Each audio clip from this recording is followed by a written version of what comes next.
वाहिगुरु जी का खालसा वाहिगुरु जी के फतेह। सत श्री अकाल, जय भीम, जोहार। वैस आप मानवता चैनल देख रहे सभी दर्शकों का बहुत बहुत स्वागत है। मैं हूं जगदीश सतनामी। वैस आप मानवता चैनल में आज की खास एपिसोड में हम सब जुड़े हुए हैं। हमारे साथ आज के जो गेस्ट है वो राजेंद्र बंजारे साहब जुड़ गए हैं हमारे साथ में। बहुत बहुत स्वागत है। जय भीम सतनाम सर। जय भीम जैसा कि सतनाम सर। आप सब लोगों को मालूम है दर्शकों की, हम संविधान की विभिन्न अनुच्छेद और उनके अनुसूची पर हम चर्चा कर रहे हैं। और आज की जो अनुच्छेद है उसमें 18, 19, 20 की जो पिछली बार हम लोग जो फंडामेंटल राइट्स था, नागरिकता था, उस पर हम सब लोगों ने डिस्कस किया था। तो आज की इस परिचर्चा को शुरू करने से पहले मैं राजेंद्र बंजारे साहब से चाहूंगा कि आज के जो अनुच्छेद है उस पर प्रकाश डालते हुए आज के विषय के अनुरूप आज के विचार रखेंगे। हमारे साथ और भी मेहमान आने वाले हैं, हम वेट कर रहे हैं श्यामलाल भार्गव साहब, मैं श्याम जी का। लेकिन किसी राजेंद्र बंजारे से चाहता हूं कि आज की इस कड़ी को शुरुआत करें। राजेंद्र बंजारे। जी सर।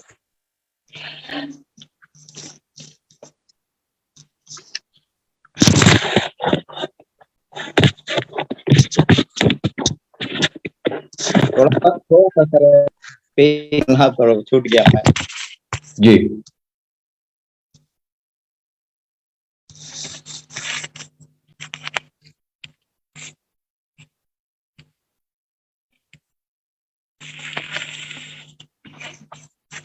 जैसा कि दर्शकों को मालूम है, संविधान की प्रस्तावना से लेकर उनके विभिन्न अनुसूची अनुच्छेद पर हम बारी बारी से एक एक विषय पर हम चर्चा कर रहे हैं। और आज की जो अनुच्छेद है वो 18, 19 को लेकर है। और इस विषय पर मैं चाहूंगा कि राजेंद्र बंजारे साहब कोट करते हुए आज की इस मुख्य विषय पर अपनी बात रखें, संविधान की अनुच्छेद पर।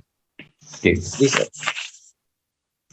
जी, आज हम संविधान के 2 में 18 से 20 तक लगभग कोशिश करते हैं कि हम लोग आपस में चर्चा करें। तो 18 अनुच्छेद 18 ये बताता है, राज्य सेना विधि संबंधी सम्मान के सिवाय और कोई उपाधि प्राप्त नहीं कर सकेगा। और 18 का मुख्य महत्व है, अनेश्वरवादी, नास्तिक, मानवतावादी के साथ साथ किसी भी धर्म या विश्वास को न मानने के अधिकार की रक्षा करता है। शब्द विश्वास और धर्म व्यापक रूप से समझा जाना चाहिए। और इसमें एक कुछ संशोधन भी हुआ है। पारंपरिक संयम घोषणाओं के द्वारा उद्देश्य शराब की खपत को कम करना और शराब, नशे की लत और उनके परिणाम स्वरूप होने वाली व्यवस्था और हिंसा को रोकना, ये संशोधन किया गया है। तो इस तरह से अनुच्छेद 18 ये बताता है कि भारत को कोई भी नागरिक किसी विदेशी राज्य से कोई उपाधि स्वीकार नहीं करेगा।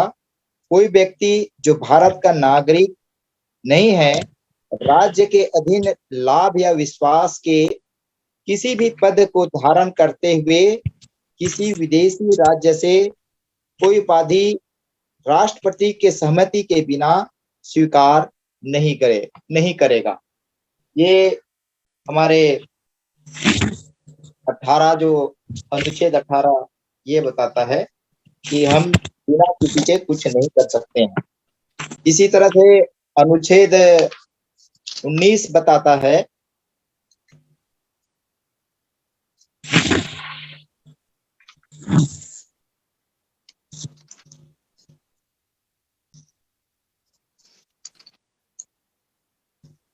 स्वतंत्रता का अधिकार। 19 से लेकर के 22 तक जो होता है ये स्वतंत्रता का अधिकार है। 19 ये में बोलना और अभिव्यक्ति की स्वतंत्रता, बोलने और अभिव्यक्ति की स्वतंत्रता प्रत्येक नागरिक को भाषण द्वारा लेखन, मुद्रण, चित्र या किसी भी अन्य तरीके से स्वतंत्र रूप से किसी के विचारों और विश्वासों को व्यक्त करने का अधिकार प्रदान करती है। और 19A का प्रेस की स्वतंत्रता है और अनुच्छेद 19B का शांतिपूर्वक बिना हथियारों के एकत्रित होने और सभा करने की स्वतंत्रता है। अनुच्छेद 19 को बैक ऑफ बोन कॉन्स्टिट्यूशन अर्थात संविधान का रीढ़ कहा गया है और जिसमें अभिव्यक्ति, प्रेषण और बोलने के लिए मीडिया और झंडा, ये सब जो है स्वतंत्रता है। मीडिया जो है अपने दायरे में रह करके बोलेगा, ये उनकी अभिव्यक्ति है। और निपोटाइज मतलब क्या है? शुरुआत में एक पक्षपात और भाई भतीजावाद वेलवुड में होता है। अभिव्यक्ति की मजाक बना देना मीडिया वाले अपने टीआरपी के लिए किया जाता है, अर्थात प्रचार के अधिक पैसा देना पड़ता है, इसलिए मीडिया को ऊपर एक बैन लगा दिया जाता है। उसी तरह से 19(2) जो बताता है एक सभा करने के लिए आपस में जुड़ गए तो एक संगठन बना सकते हैं। तीसरा बताता है जब संगठन हो जाता है तो संगठन के माध्यम से एक अपनी स्वतंत्रता होती है बोलने की और आपस में चर्चा करने की, एक संगठन का काम होता है। चौथा होता है 19 का चौथा, देश की किसी भी क्षेत्र में आवागमन की स्वतंत्रता। और पांचवा होता है देश की किसी भी क्षेत्र में निवास करने और बसने की स्वतंत्रता। और 19F में संपत्ति का अधिकार, छठवां जो होता है संपत्ति का अधिकार। और एक सातवां होता है कोई भी व्यापार एवं जीविका चलाने के लिए स्वतंत्र होता है।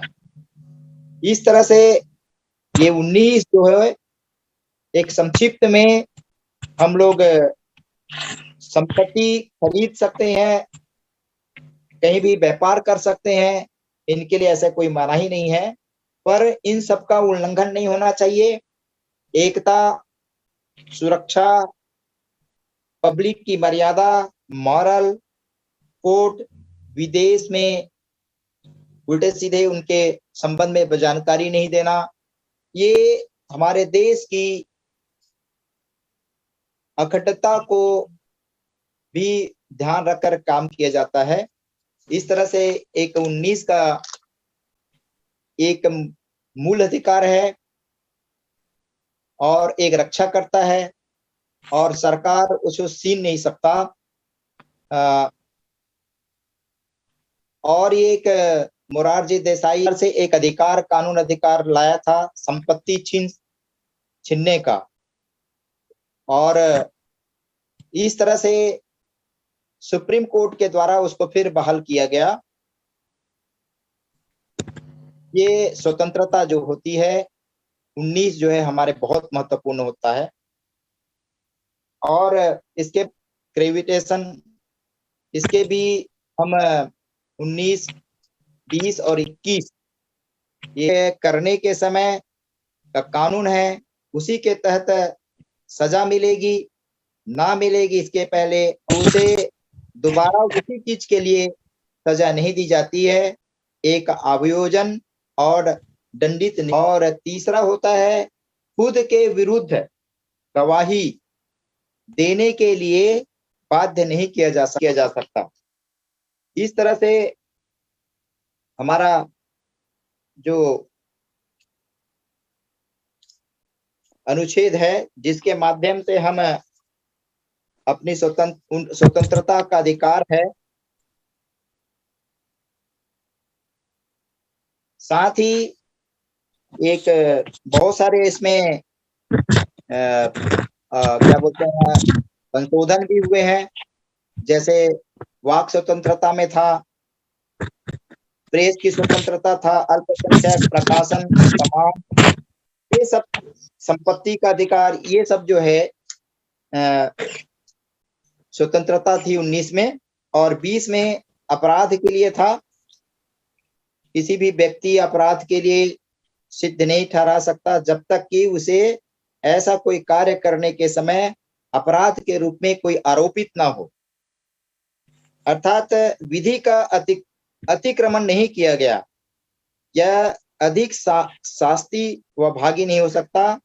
उस अपराध के किए जाने के समय प्रवृत्ति विधि के अधीन अधिरोपित की जा सकती है। किसी भी व्यक्ति को एक ही अपराध के लिए बार बार सजा नहीं दी जा सकती। किसी भी अपराध के लिए अभियुक्ति स्वयं को अपने विरुद्ध साक्षी होने के लिए बाध्य नहीं कर सकता कि मैं अपने लिए वो साक्ष्य नहीं है कि अपने गवाह के लिए कर सके। इसी तरह से एक प्रतिषेध में स्पष्ट है कि अंतिम समय के लिए अधिनियम निर्मित करने, इसके पश्चात किसी विधि को भूतल लक्ष्मी बनाने में प्रतिबद्ध करती है। एक तरह से अपराध को भूतल लक्ष्मी ढंग से सृजित करने के लिए अनुज्ञा नहीं है। शांति अधिरोपित ये अधिकार नहीं है जो उस विधि के विरुद्ध है, जो अपराध कराती है। और ये समय में इस तरह से जो होता है, ये मुख्य इसका मूल अधिकार है। मूल अधिकार का सीमा समानतावादी समाज सृजित करने, सामाजिक क्रांति में वृद्धि करना, ये सभी नागरिक राज्य द्वारा समान रूप से उत्पीड़न पर निर्बंधन में मुक्त लाना है। इस तरह से तो हमारा 19-20 ये बहुत ही महत्वपूर्ण रहा। 21 भी, अनुच्छेद 21 ये बताता है प्राण, लाइफ, पर्सनल लायबिलिटी, दैहिक स्वतंत्रता। दैहिक स्वतंत्रता 2 दिसंबर 2002 से लेकर के 66वां संशोधन हुआ था। उसमें इसमें सबसे पहले पर्यावरण के ध्यान में रख के किया गया था।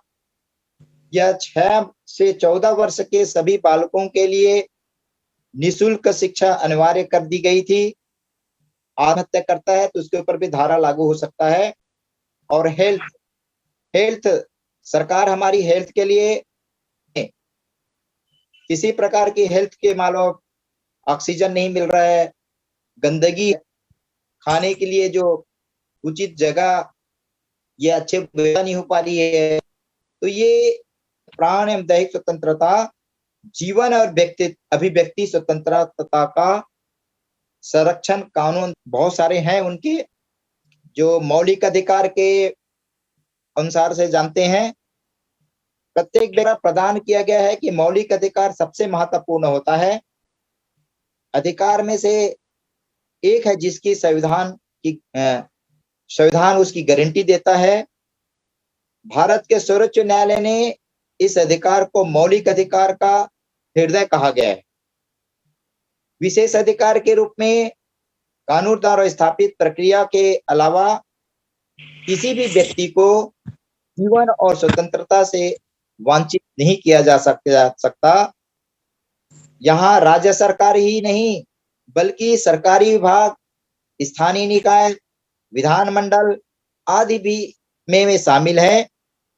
और ये जीवन का अधिकार केवल जीवित रहने के अधिकार के बारे में नहीं है, यह गरिमा और अर्थपूर्ण जीवन जीने में भी, जो खाली जीवन जीने के लिए नहीं है, हम किस तरह से गरिमापूर्ण जीवन जीना है, क्या करना है, ये हमारे 21 जो होता है मौलिक अधिकार नागरिकों के स्वतंत्रता का महत्वपूर्ण अंग है, जिसके माध्यम से हम,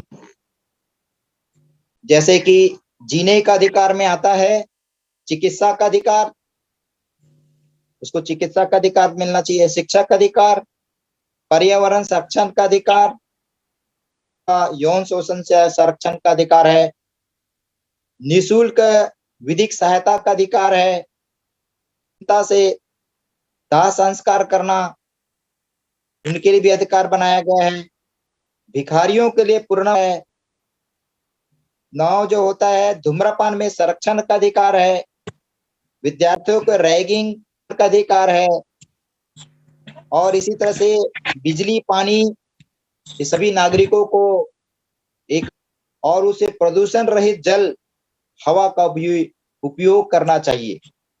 अगर जिस जगह हम रहते हैं, अगर पानी और हवा भी हमें सही मात्रा में नहीं मिलता है, वो उसमें वहां पर जो है जा करके हम एक कोर्ट में जा करके अपने अधिकार के लिए हम अपना याचिका दायर करके उसको हम लोग हक अधिकार के लिए लड़ सकते हैं। इस तरह से 21 बहुत महत्वपूर्ण है, जो हमारे जीवन के लिए बहुत ही महत्व उपयोगी चीज है। इसी तरह से 22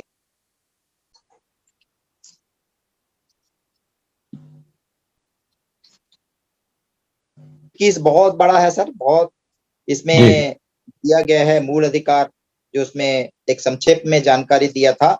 व्यक्ति को मूल अधिकार जो होता है उसमें करीब व्यक्ति स्वतंत्रता, सोसाइटी और उनके हित में बनाए रखना, अभिरक्षण पड़ताल, इस तरह से अभिलेख धारण करने की व्यक्ति की, झुंगी झोंपड़ियों के लिए भी है।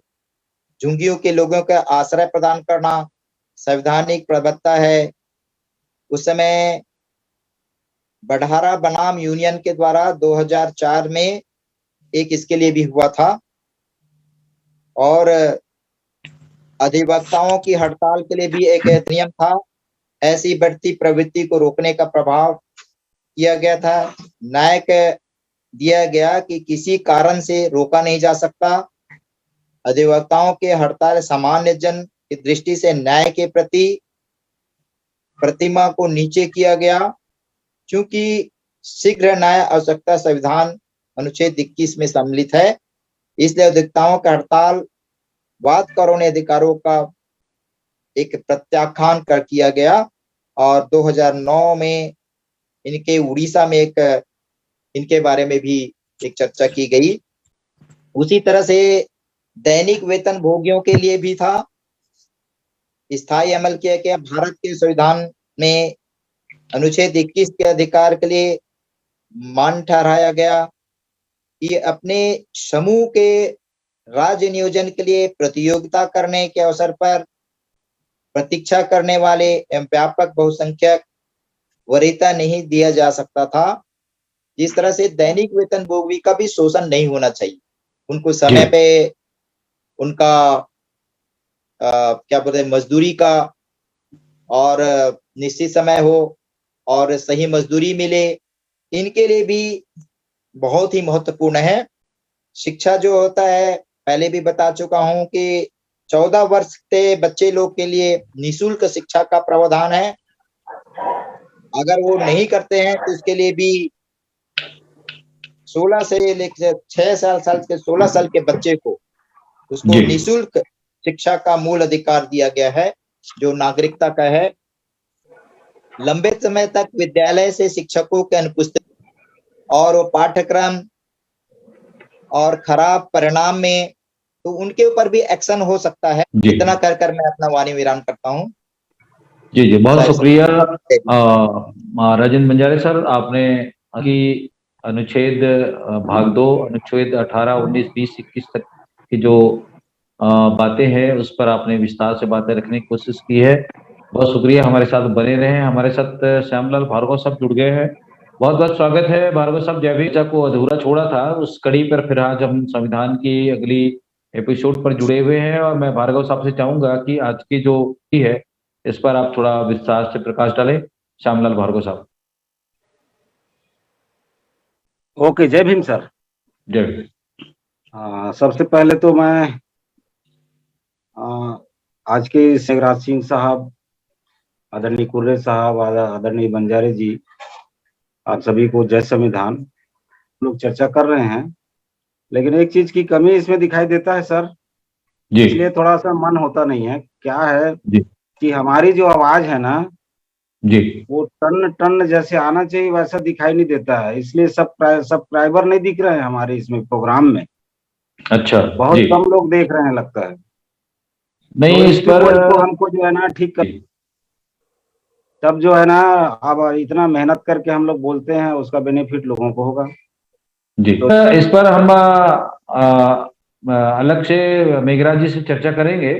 आपके इस हाँ। सुझाव का हम स्वागत करते हैं। ये हम लोगों को खुद को जो है ना अपना एक इंस्ट्रूमेंट बनाना पड़ेगा, जी जी तभी हो पाएगा वो, जी है जी। ना। हम्म। क्या, चलिए ठीक है जो भी है। अब नेक्स्ट डे मतलब ये में बैठेंगे ना मंगलवार को, जी तो थोड़ा माइक वाइक जो है बढ़िया सा लेके अपन लोग बैठेंगे, जी। एक सेट बना लेंगे अपना, हम्म। वो ज्यादा अच्छा रहेगा लग रहा है। पिछले एपिसोड में हम लोगों ने किया था 15, 16 और 17 पर भी हम लोगों ने बात किया था। जी देश की जनता को बताना चाहते हैं कि आर्टिकल 18 संविधान का भाग 3 है, मूंगा कि जो फंडामेंटल राइट है, मौलिक अधिकार है, सरकार के निरंकुश शक्ति को रोकने के लिए बनाया गया है, सरकार के निरंकुश शक्ति में अंकुश लगाने के लिए बनाया गया है, जी और साथ ही साथ देश की जनता को, देश के नागरिक को उसी अधिकार में से एक अधिकार है आर्टिकल 18। उस जमाने में जब इस देश के अंदर में धार्मिक कानून चलता था, धर्म के आधार पर लोगों को अधिकार दिया जाता था कि किसको कितना कितना अधिकार है। धार्मिक कानून में ब्राह्मण, क्षत्रिय, वैश्य और शूद्र, तो ब्राह्मणों को तो स्पेशल अधिकार था। जी इसके बाद में क्षत्रिय को अधिकार था, फिर बनिया को, और चौथे वर्ण के जो लोग थे, जो SC ST के लोग, जो बहिष्कृत समाज थे, ये 4 वर्ण में नहीं आते थे, ये बहिष्कृत थे, जो कास्ट सिस्टम है, वर्ण सिस्टम है, उसके बाहर में थे। तो इनको भी कोई विशेष सुविधा नहीं मिला था, विशेष अधिकार नहीं मिला था। राज रजवाड़ों का जमाना था। राज रजवाड़ा जो है अपने ओहदा के दम पर राजा, महाराजा, जागीरदार, जमींदार, ऐसे ऐसे ओहदा हुआ करता था। बहादुर, ऐसे बड़ा बड़ा ओहदा होता था, और ओहदा के दम पर आम जनता को, जो शूद्र समाज के लोग थे, बहुसंख्यक समाज के लोग थे, उन पर रौब दिखाते थे। एक बार किसी के कान में भनक लग गया है कि यहाँ का जागीरदार आ रहा है, वो आदमी कांप जाता था।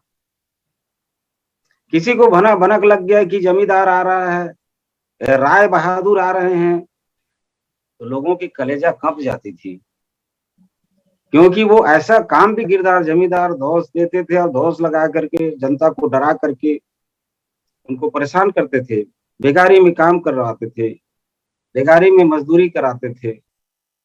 तो ये जो बातें जो चल रही थी धार्मिक कानून के आधार पर, उसको खत्म करने के लिए आर्टिकल 18 बनाया गया, उपाधियों के अंत किया गया, और ये कहा गया कि उपाधियां तो मिलेगी संविधान बनने के बाद में, लेकिन वो उपाधि हर व्यक्ति को मिलेगा जो उस लायक बन जाएगा। जैसे इसमें आर्टिकल 18 में कहा गया कि राज्य जो है सेना या विद्या संबंधी सम्मान के सिवाय और कोई उपाधि प्रदान नहीं करेगा। जैसे सेना और विद्या से संबंधित अधिकार है, आज PhD करते हैं तो डॉक्टर ऑफ फिलॉसफी, इसी प्रकार से जो है MPhil करते हैं, मास्टर ऑफ फिलॉसफी, ये विद्या से संबंधित जो है ये डिग्रियां दी गई लोगों को, दिया गया संविधान बनने के बाद में। और इसमें राजा महाराजा होना जरूरी नहीं है, जागीरदार होना जरूरी नहीं है, किसी वंश विशेष में पैदा होना जरूरी नहीं है, किसी धर्म विशेष में पैदा होना जरूरी नहीं। देश के प्रत्येक नागरिक शिक्षित होकर के इस ओहदा को प्राप्त कर सकता है। इसी प्रकार से विद्या से संबंधित और बहुत सारे हैं, जो भारत रत्न की उपाधि है। इसी प्रकार से और बहुत सारे उपाधियां हैं, आपका पद्मश्री है, पद्म भूषण है, पद्म विभूषण है। इसी प्रकार से सेना से संबंधित जो है परम चक्र है। तो इस प्रकार से ये जो आर्टिकल में ये कहा गया कि आज से संविधान लागू होने से के बाद से विद्या और सेना संबंधी उपाधि ही दी जाएगी देश की जनता को, जिसमें आम जनता को, हर जनता को, हर वर्ग के लोगों को बेनिफिट होगा। और इसमें एक चीज कहा गया है कि भारत का कोई नागरिक किसी विदेशी राज्य से कोई उपाधि स्वीकार नहीं करेगा, क्योंकि भारत के नागरिकता में एकल नागरिकता है और विदेशी जो उपाधि अपन स्वीकार करते हैं तो उसके लिए गवर्नमेंट से अनुमति लेनी पड़ेगी, भारत सरकार से अनुमति लेना पड़ेगा।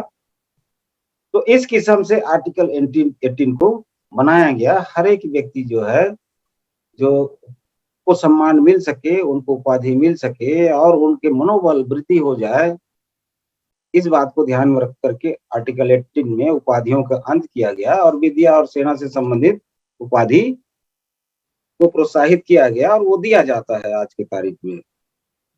अब हम आते हैं आर्टिकल 19 जो बहुत महत्वपूर्ण अधिकार है, इस पर बहुत चर्चाएं होती है।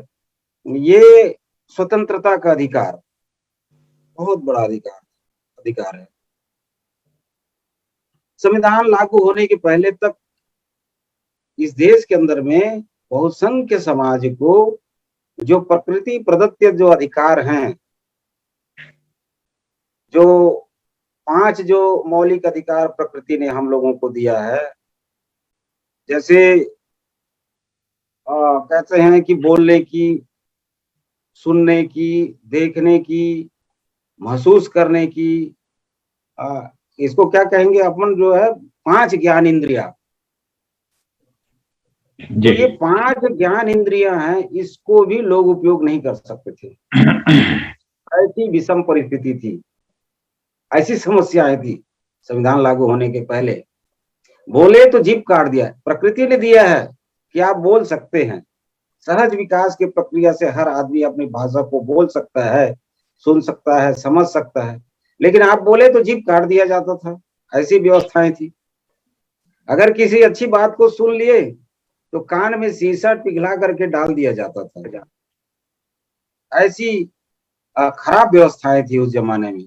अगर किसी आदमी के कान में शीशा पिघला के डाल दोगे तो आदमी जिंदा बचेगा क्या? तो मौत की सजा थी। अच्छी बात सुन लिए थे, अच्छी भोजन कर लिए तो भी जीभ काट लिया जाता था।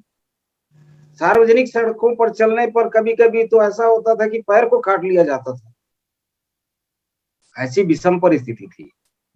तो जब संविधान बना तो जो प्रकृति ने जो हमें अधिकार दिया है, मौलिक अधिकार, 5 मौलिक अधिकार, उसको बहाल किया गया और कहा गया कि आर्टिकल 19 का में कहा गया कि वाक स्वतंत्रता और अभिव्यक्ति का स्वतंत्रता का अधिकार सभी नागरिक को होगा, देश के सभी नागरिक को होगा। तो अपने विचार को अभिव्यक्त कर सकता है। फिर कहा गया शांतिपूर्ण और निरायुध सम्मेलन, पीसफुल सम्मेलन वो कर सकता है। अगर अपने बातों को और बहुत से लोगों को सुनाना है तो वो शांतिपूर्ण और निरायुध सम्मेलन कर सकता है, मीटिंग कर सकता है, बैठ सकता है, इकट्ठा हो सकता है। अगर बात इतने में ही अगर नहीं बन रही है अपनी बात को, या सरकार जो है किसी विषय पर मौलिक अधिकार का हनन करता है और देश की जनता को अधिकार है कि जनता की अदालत में जाएं, सेमिनार करें, मीटिंग करें, तो अगर निरायुध शांतिपूर्ण सम्मेलन से बात नहीं बन सकती है तो वो एक संगम और संघ या समिति बना करके अपने बात को रख सकते हैं। आर्टिकल 19 का ग कहता है कि संगम या संघ यानी सहकारी समिति बना सकते हैं और बना करके अपने बातों को रख सकते हैं, क्योंकि वाक स्वतंत्रता का अधिकार है। और इतना ही नहीं, पुराने जमाने में लोगों का कर्म के मतलब जात के आधार पर कर्मों का विभाजन था। कौन जात के आदमी क्या कर्म करेगा, क्या काम करेगा, ये भी निर्धारित था। और कौन आदमी कहाँ जाके काम करेगा, ये भी निर्धारित था। जाति के आधार पर, धर्म के आधार पर, वंश के आधार पर। आर्टिकल 19 जब बनाया गया तो इन सब बातों पर गंभीरता से विचार किया गया और कहा गया है कि कोई भी व्यक्ति भारत के राज्य क्षेत्र में सर्वत्र आबाद संचरण कर सकता है, कहीं भी जा सकता है, आ सकता है। वो देश में भी कहीं भी आएगा, जाएगा, घूमेगा, फिरेगा और विदेश भी जा सकता है। विदेशों में भी जा करके वो काम धंधा और व्यवसाय को कर सकता है। विदेश जाने को पाप समझा जाता था, अपराध समझा जाता था। समुद्र पुरानी सड़ी गली व्यवस्था को खत्म करने के लिए आर्टिकल 19 ग में कहा आबाद संचरण कर सकेगा देश के प्रत्येक नागरिक। और इतना ही नहीं में कहा गया कि भारत के राज्य क्षेत्र में के किसी भी भाग में कास्टिज्म, जात पात, ऊंच नीच की व्यवस्था इतनी ज्यादा था इस देश के अंदर में कि अगर कोई शेड्यूल कास्ट का मोहल्ला है तो उसकी मजबूरी थी उसी मोहल्ले में वो घर बनाएगा और रहेगा। इतनी मजबूरी थी। दूसरों के मोहल्ले में वो रह नहीं सकता था, बस नहीं सकता था। कास्टिज्म के कारण उनके साथ में उनको अपमानित किया जाता था। जब संविधान बनाया गया आर्टिकल 19 में ये बात को कहा गया कि भारत के किसी भी, गली तो बहुत दूर की बात है, मोहल्ला बहुत दूर की बात है, भारत के किसी भी राज्य में कहीं भी अपना मन पसंद स्थान चुन करके भारत के प्रत्येक नागरिक बस सकता है। ये आर्टिकल 19 में के अंगा में कहा गया।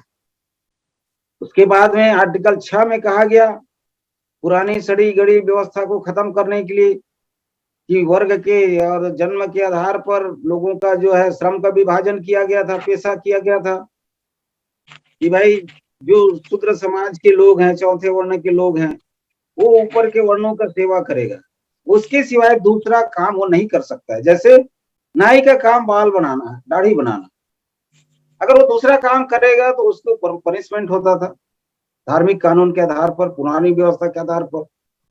कुम्भकार सिर्फ घड़ा बनाएगा, मोची सिर्फ जूता बनाएगा और दूसरा काम नहीं कर सकेगा वो। लेकिन आर्टिकल 19 में कहा गया कि कोई वृत्ति, उपजीविका, व्यापार, ये कहा गया कि हर एक व्यक्ति पढ़ लिख करके डॉक्टर बन सकता है, मिनिस्टर बन सकता है, राजा बन सकता है, मतलब सांसद विधायक बन सकता है। यहाँ पर जन्म कोई बाधा नहीं डालेगा। हर एक व्यक्ति को समान नजर, अगर उसमें योग्यता है तो वो राजा, महाराजा, कलेक्टर, कमिश्नर भी बन सकता है। ओमिट कर दिया गया। बाद में कुछ समस्याएं आई जब वो भूमि सुधार में संपत्ति का अधिकार था, वो कुछ बाधाएं डाल रहा था, कोर्ट में अपील किया गया तो फिर कानूनी अधिकार बना दिया गया। और 300 आर्टिकल 3 है स्वतंत्रता, वाक और स्वतंत्रता के अधिकार में। लेकिन इसमें एक चीज क्लास 2 ज्यादातर इसको समझने की जरूरत है।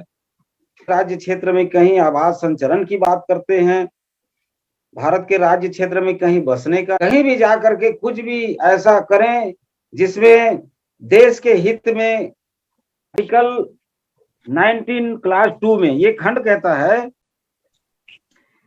खंड 1 के उपखंड का की कोई बात उक्त उपखंड द्वारा अधिकार के प्रयोग पर भारत की प्रभुता और अखंडता की राज्यों के साथ मैत्रीपूर्ण संबंधों, लोक व्यवस्था, शिष्टाचार या सदाचार के हितों में अथवा न्यायालय की अवमानना, मानहानि या अपराध उद्दीपन के संबंध में युक्ति युक्त निर्बंधन, जहां तक कोई विद्यमान विधि अधिरोपित करती है वहां तक उसके प्रवर्तन पर प्रभाव नहीं डालेगी या वैसे निर्बंधन अधिरोपित करने वाली कोई विधि बनाने से राज्य को निवारित नहीं करेगी।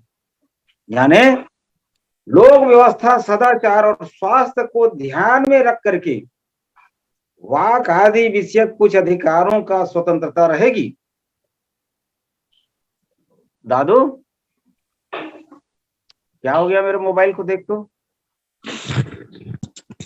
हेलो, आपकी आवाज आ रही है भार्गव सर, आपकी वीडियो बंद हो गई है, आप अपनी बात रखें।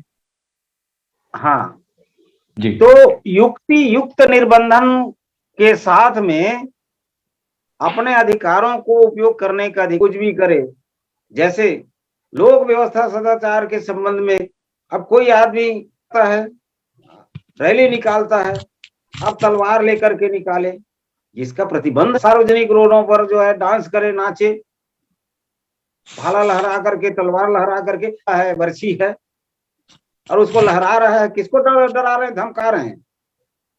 कानून है, लेकिन लोग जो है इस बात को जानते नहीं है कि तलवार लहराने से दूसरे व्यक्ति को नुकसान होता है, वो डरता है।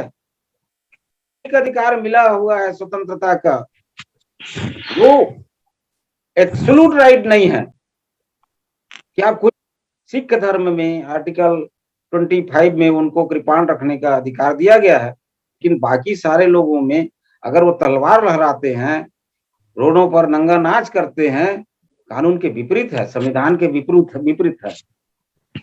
इसी प्रकार से इस पर भी युक्त प्रतिबंध लगाने की बात कहा गया है। जैसे पहले वाक स्वतंत्रता और व्यक्ति की स्वतंत्रता, हर एक जो क ख ग घ अंगा, ये सब पर युक्त जो है निर्बंधन है। कानून बनाने का अधिकार है सरकार को, तो सरकार कानून बना पड़ेगा, उसको तभी पता चलेगा।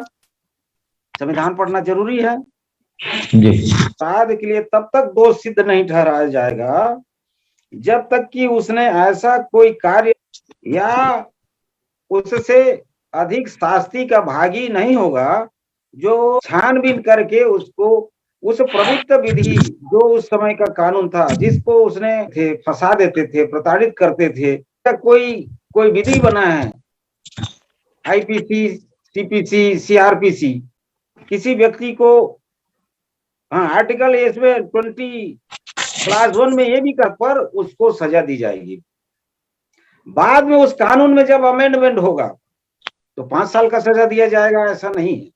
उसको एक अपराध किया है तो उस अपराध के लिए एक ही बार उसको दंड दिया जाएगा, बार बार दंड। अपराध के लिए अभियुक्त किसी व्यक्ति को स्वयं अपने विरुद्ध साक्षी होने के लिए बाध्य नहीं किया, क्योंकि अगर ऐसा हो गया तो दबाव में आकर के अपने विरुद्ध जो है वो गवाही दे देगा, तो जो नियम कानून बने हैं, व्यक्तिगत स्वतंत्रता का अधिकार है, उसका उल्लंघन होगा। तो इसलिए स्वयं जो है अपने खिलाफ जो है गवाही नहीं देगा जी। तो इस किस्म से आर्टिकल 20 कहता है। फिर हम आएंगे आर्टिकल 21, ये बहुत बड़ा सबक से एपिसोड जो है अगले दिन हम लोग करेंगे। जी, आज का हमारा समय भी व्याख्या करने की जरूरत है। जी जी जी, जो है हम जब बातचीत करेंगे ना तो बढ़िया इंस्ट्रूमेंट के साथ बात करेंगे। ठीक है। आवाज, बढ़िया आवाज आना चाहिए, तब उसकी कमी है।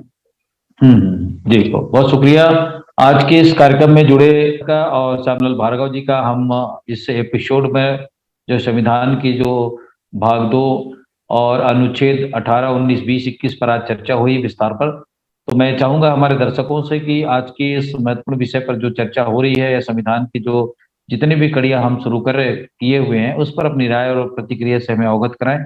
और आज के इस कार्यक्रम को यही समाप्त करते हैं। जय भीम, जोहार, सत श्री अकाल, वाहेगुरु जी का खालसा, वाहेगुरु जी की फतेह। थैंक यू, शुक्रिया।